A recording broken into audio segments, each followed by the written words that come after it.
Bonjour et bienvenue à tous. Aujourd'hui, je vais vous parler d'une femme soldat au caractère bien trempé et à la détermination sans faille, Lyudmila Pavlynchenko.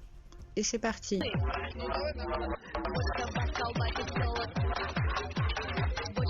Intéressons-nous au contexte historique de la Russie dans lequel va grandir Lyudmila et qui va mener irrémédiablement à la Seconde Guerre mondiale. Après la Première Guerre mondiale, la Russie du tsar est à bout de souffle. L'image du tsar est ternie par les répressions de 1905 et les frasques de Raspoutine. À partir de 1915, les défaites militaires et la misère du peuple le poussent à abdiquer après la révolution de février 1917. Le gouvernement provisoire qui prend la suite n'est pas reconnu par la population et n'apportera aucune solution aux Russes. Les différents partis politiques se divisent, associés à une crise économique et des dissensions grandissantes dans l'armée finissent d'achever le gouvernement provisoire qui décide de continuer la guerre. Le 7 novembre 1917, Lénine réussit à convaincre les bolcheviks de mener un coup d'État. Les gardes rouges investissent les lieux stratégiques de Petrograd, ancienne Saint-Pétersbourg, puis Moscou. Le pouvoir est pris par un conseil des commissaires du peuple dirigé par Lénine.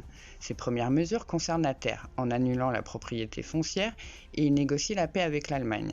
S'ensuit une guerre civile qui permettra aux bolcheviks de prendre le contrôle du pays grâce aux paysans, travailleurs et autres minorités. Ce contrôle sera encadré par une police politique, la Tchéka, et par l'armée rouge établie par Léon Trotsky. Les premières déportations ont lieu. À la création de l'URSS en 1922, le Parti communiste n'a pas encore transformé le pays en profondeur. Avec la famine qui décime le pays, Lénine décide de ne pas précipiter la réforme du pays. À sa mort en 1924, c'est Joseph Staline qui prend sa suite. Dès 1929, il fait en sorte d'écarter définitivement tous ses rivaux. À partir de 1930, Staline met en place l'industrialisation forcée de la Russie afin de répondre aux besoins de la population.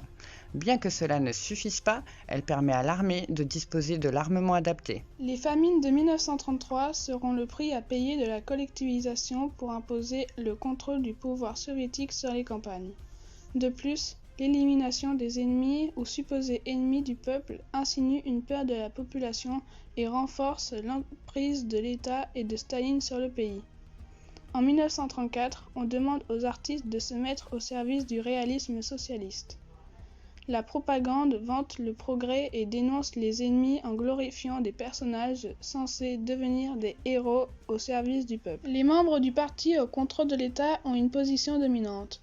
Leur dévotion à Staline est appuyée par les purges menées par Staline.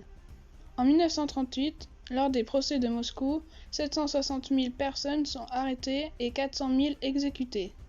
Staline fabrique avec soin son culte de la personnalité qui atteindra son apogée dans les années 40. À partir de 1932, les goulags, camps d'internement, sont organisés. Ils concernent des millions de personnes enfermées dans des conditions terribles assujetties au travail forcé. D'ailleurs, de nombreux déportés y trouveront la mort. La stalinisation consolide le pays industriellement et dans le renforcement de l'armée. Mais le pays est affaibli par une population qui ne soutient son gouvernement que par peur et les ouvriers travaillent plus que de raison pour assurer l'industrialisation massive tout en manquant de confort et de nourriture. La révolte sommeille en eux. En 1939, le pacte de non-agression est signé avec l'Allemagne, devenue menaçante face à la montée du nazisme, ce qui sera inutile au regard de leur envie de conquête de territoire et fera rentrer la Russie dans la Seconde Guerre mondiale. Mais revenons à nos moutons et partons découvrir la jeunesse de Lyudmila Pavlynchenko.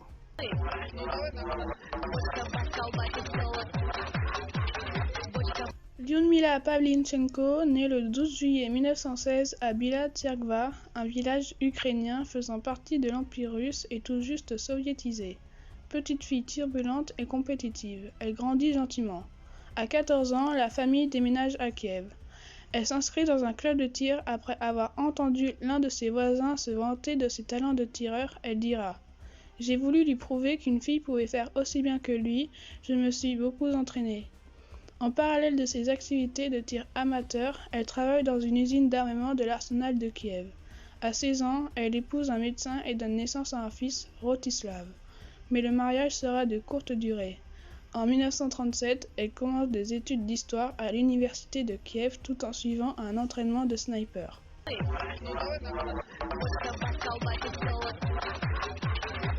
2 ans plus tard, en 1939, quand la Seconde Guerre mondiale éclate, la destinée de la jeune Lyudmila va prendre un tournant décisif. Elle fait partie des tout premiers volontaires à se présenter au bureau de recrutement. Seul problème, elle est une femme. À cette époque, le rôle des femmes en temps de guerre se cantonne au soutien ou à l'administratif. Et au départ, on veut l'enrôler en tant qu'infirmière. Mais Lyudmila insiste auprès du registraire pour entrer dans l'infanterie comme tireuse d'élite. Au vu de son expérience de tir, elle finit par être recrutée au sein de la 25e division de fusiliers de l'armée rouge. Elle passe ses premiers jours au sein de l'armée à des tâches ingrates, comme creuser des tranchées, en raison d'une pénurie d'armes à feu. Elle dira « C'était très frustrant d'avoir à observer le déroulement d'une bataille armée d'une seule grenade ». Lyudmila récupère son premier fusil à lunettes, un Mosin Nagant, sur le corps d'un camarade blessé par un obus. Elle abat ses premiers ennemis, des soldats roumains, à plus de 400 mètres de distance en guise de baptême du feu. Elle se fait une réputation au sein de sa division. Elle est l'une des 2000 tireuses d'élite féminines soviétiques, sachant qu'elle ne représentait que 2% des soldats de l'armée rouge, 500 seulement survivront à la guerre.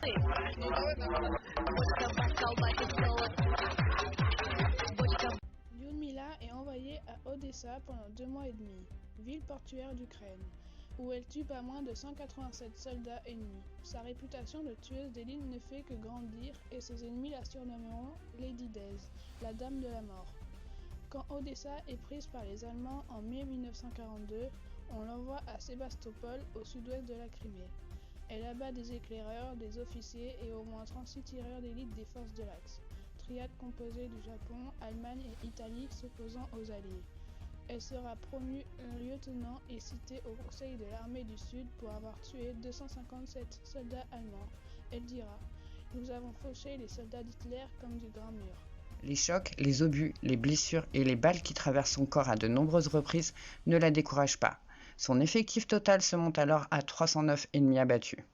Les Allemands tentent de la rallier à leur cause, avec la promesse d'un grade d'officier dans l'armée allemande ainsi qu'avec du chocolat. Mais Lyudmila ne cédera pas. Les Allemands lui promettent alors de la tuer et de la couper en 309 morceaux, son palmarès d'ennemis tués. Cela fait sourire la jeune fille, constatant que sa réputation la précède.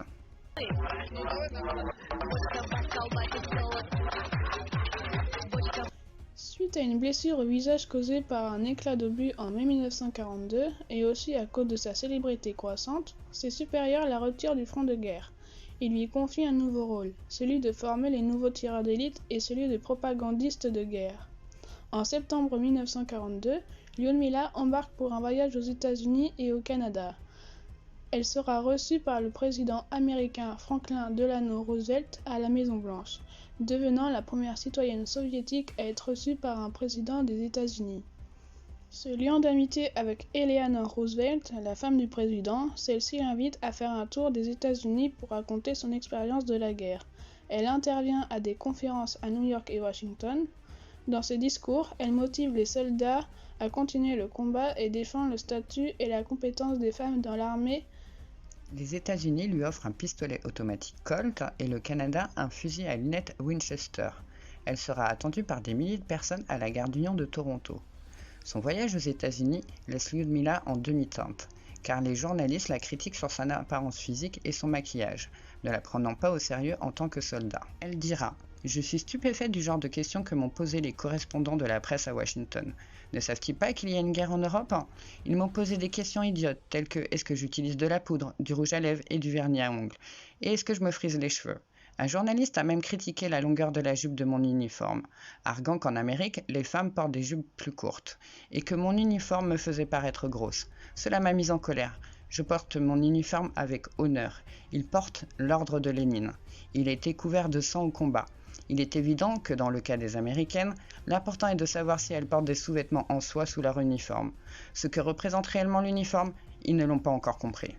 Mise en colère par le fait qu'on l'attaque sur son apparence sans prendre en compte son expérience et son statut militaire, lors d'un discours, elle dira « J'ai 25 ans et j'ai déjà tué 309 occupants fascistes. Ne pensez-vous pas, messieurs, que vous évoluez dans mon ombre depuis trop longtemps ?» Elle passe par l'Angleterre avant de revenir sur le sol russe.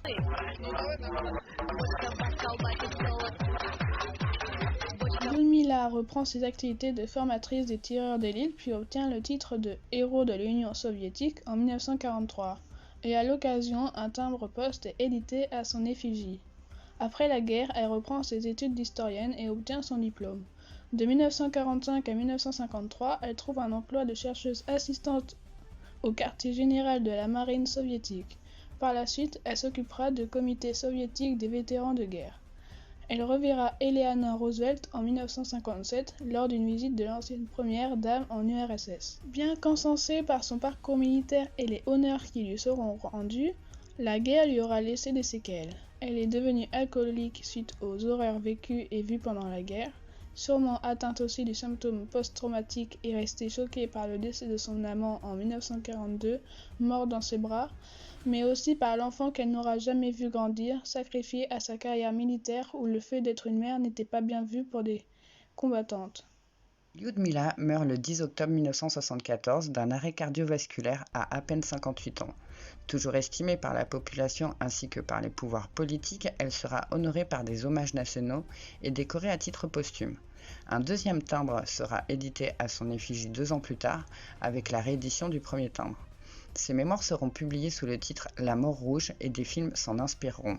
Le rôle que ces femmes soldats ont joué en Russie a été passé sous silence assez longtemps, du fait de glorifier des héros masculins et virils qui sont associés à la guerre, en contradiction avec celui que devaient jouer les femmes, prendre soin du foyer et donner naissance, et non ôter la vie sur les champs de bataille.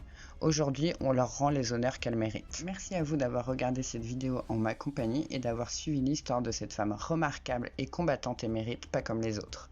Et enfin, un grand merci à Kevin pour avoir participé à cet épisode. Et je vous dis à bientôt pour un prochain personnage oublié.